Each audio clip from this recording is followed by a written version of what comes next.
Hi, hello everyone. My name is Kerem. Some of you guys know me, some of you don't.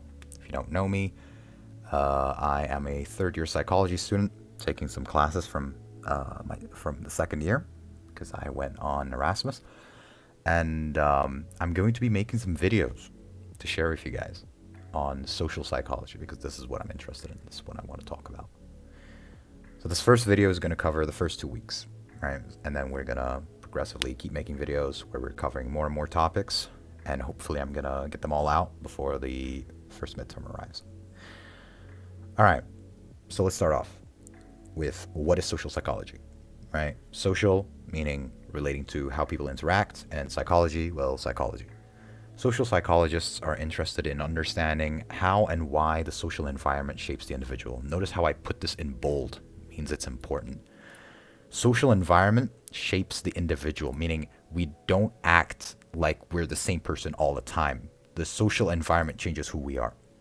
We are governed by the imaginary approval and disapproval of others and by how we expect others to react to us. Important word, imaginary and approval and disapproval.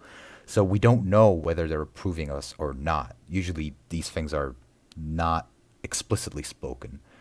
What we do instead is we just act in a way where we want to make others happy and think of others in such a light. So we behave in a way that would try to understand how others would feel. We would try to make them happy and reduce their unhappiness.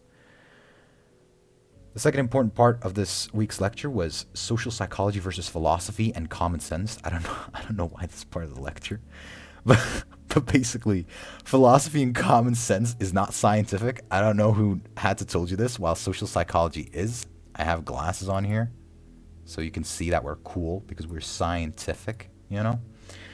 And then here we have social psychology versus the other psychological disciplines. So we have biology and neuroscience, the study of genes, hormones, and physiological processes in the brain. Notice how there's nothing social there.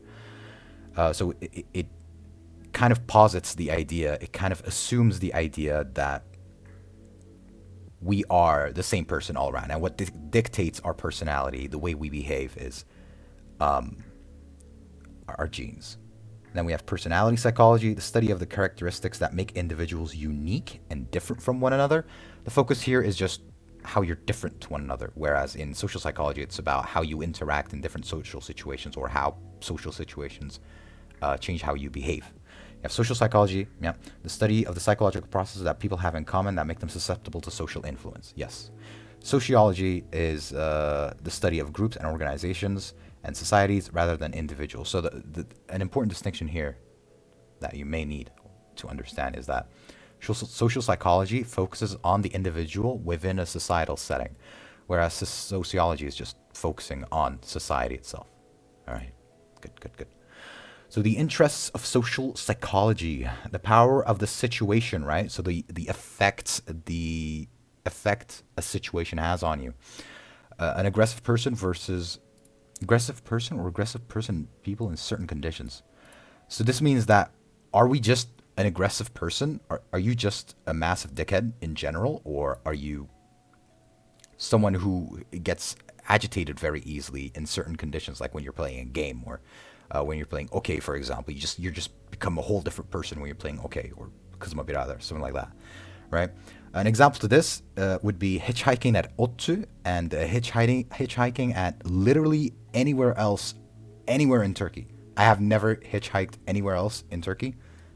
To be frank, I don't want to, especially if you're a girl. It doesn't sound very fun. I've heard some very terrible stories.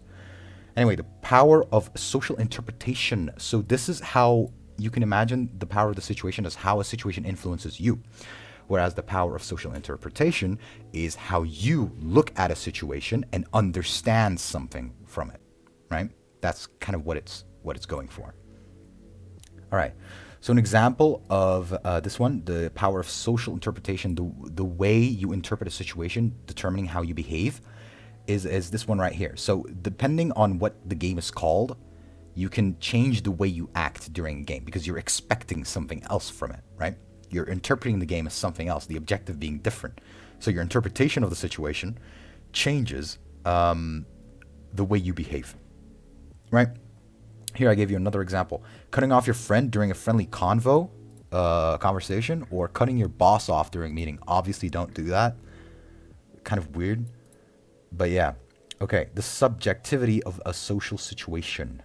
Behaviorists chose to not deal with cognition because it's not measurable, right? So this is something that they're missing. They're not focusing on the subjectivity of the social situation, so they're missing out on a whole lot of stuff. Therefore, they provide an inadequate explanation for a complete understanding of the social world. And see how this is social, is in parentheses. The reason I did that was because social psychology assumes that the world is social with the way it's constructed, with the way that we evolved. So to a social psychologist, there is no world that is not social. There's no such thing. Whereas to a behaviorist, a world is not social by nature. Societal influences are more of a part of the way the world behaves. So here we have the construal quality, right? An experience is important through the lens of an individual. Subjectivity is very important. So here, this guy's saying 6, this guy's saying 9, right? So they're looking at the same thing, but their perspective changes that. And it's kind of funny. I like this one because it says 69. I think it's really funny. I always chuckle when I look at this. But okay, all right, moving on. Here we have another one. Do you see a duck? Do you see a bunny? A rabbit? I don't know. I see both. Here you're probably filling in the blanks, even though these are not squares, triangles, or circles. You're probably filling in the blanks. And the concept of interpretation has roots in Gestalt psychology, which you may know from other courses such as perception, where it's not really about what you're seeing objectively, it's more about what you make of it, right? And here's this important concept called naive realism, which is basically the idea that you perceive the world as it is without subjectivity. What that means is that you look at the world and everyone sees the same thing. Like everyone should see the same thing. That's what naive realism means. It means the belief that everyone sees the same thing, right? But here you may have an important question. So why should we construe things anyway? What's the point, right? So 2 reasons. You have accuracy, which is part of the social cognition approach. And it's important for survival because accuracy is important for survival. And sometimes it's more important than being confident. Sometimes it's better to feel like shit, even though you're not very, even though you're being very accurate, even though it's hurting your self-confidence. It might be important to do that in certain situations, right? And the reason for that is because you're trying to make rational decisions that end with a positive turn of events. You're trying to do things in a way, you're trying to understand the world in a way that will end positively, not necessarily make you feel good sometimes. Because the second part is you want to feel good about yourself, because usually when you do feel good about yourself, it ends well as well. So there's like this 2-part relationship where you have to be accurate to some extent, but not so much that you feel like total crap all the time. But you also have to feel good about yourself, but not to the point where you're just completely delusional, right? So it's like an important balance that you need to have.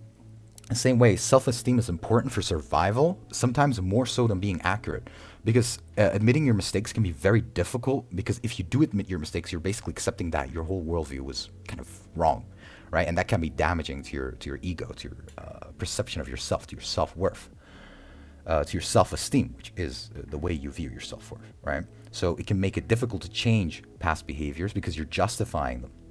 So here are 2 examples. Pepsi doesn't take like Coke's ex-wife. I just have a more refined taste than other people. This is something I see too much, especially not in Turkey too much, but people sometimes say Pepsi is better than Coke. I will never understand those people. It doesn't make sense. And then they try to justify themselves by saying, oh, I just have a better taste buds than you. No, you don't. Okay? It's just terrible. Pepsi's terrible, especially Pepsi Max. All right, second one. Hazing, making people feel more belonging to a group, right? So sometimes hazing is, if you're not aware, if you didn't pay attention during class, which you should, it's basically these things that people do to admit you into a group. So such as maybe the otçu topluluğu maybe does something where they tie you to a tree, right? And then they leave you there for 3 days without food or water. And you try to cut the ropes, do whatever, try to get yourself free. And if you do that, they admit you to the group. Something like that would be hazing because they're doing something terrible to you in order to admit you into a group. And sometimes people feel a higher sense of belonging to this group after that because they want to feel good about their decision, right? They don't want to be like, oh, dude, that was such a stupid decision. They don't want to think like that because then they'll be like, oh, who makes stupid decisions? Stupid people do. So I must be stupid if I made a stupid decision, which kind of, when you think like that in such an irrational way, would end up hurting your self-confidence, right? An important thing to note here that these motives can sometimes conflict. So sometimes you may want to be accurate at the expense of feeling good about yourself, or vice versa. So you might want to feel good about yourself at the expense of accuracy, right? So that's very important. All right, that's it. That's it for the first video. Hope you guys enjoyed that. I'm open for any and all criticism. So you can always criticize me. Tell me what you like, don't like, anything to make it better. All right.